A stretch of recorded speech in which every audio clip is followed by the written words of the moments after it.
Chris Nenzani resigns with immediate effect. Cricket South Africa short name as CSA, President Chris Nenzani has resigned with immediate effect. Nenzani, who has been the head honcho of the embattled organization since February 2013, stepped down on Friday when he submitted his letter of resignation.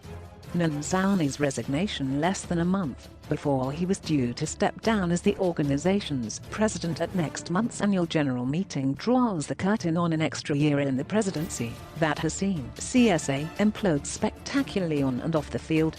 It comes 24 hours after CSA dismissed Chief Operations Officer RSA appear with immediate effect for transgressions of a serious nature. But the defiant official's lawyer insisted that the matter is far from over. Appiah has been suspended since October last year, and his legal representative for Pelo Karamat saying laughed off the dismissal. They told Breaking News that there is still a long way to go unless someone at CSA comes to his or her senses.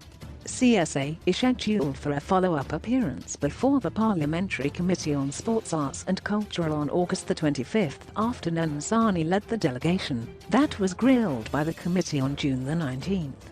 Nenzani's 2 terms of 3 years each expired last year, but was asked to serve an extra year as president, something which he said he regretted at a Parliamentary Sports Portfolio Committee meeting in June. At that said meeting, Nenzani said the independent report into suspended Chief Executive Officer Thabang Moro was due to be completed. That deadline wasn't met and parts of the report have yet to be made public. On June the 4th, Breaking News reported that CSA had missed deadlines with regards to Moro's disciplinary matter. In the extra year that Nenzani has served, CSA has been engulfed in scandals that have tarnished the organization's image. Yeah.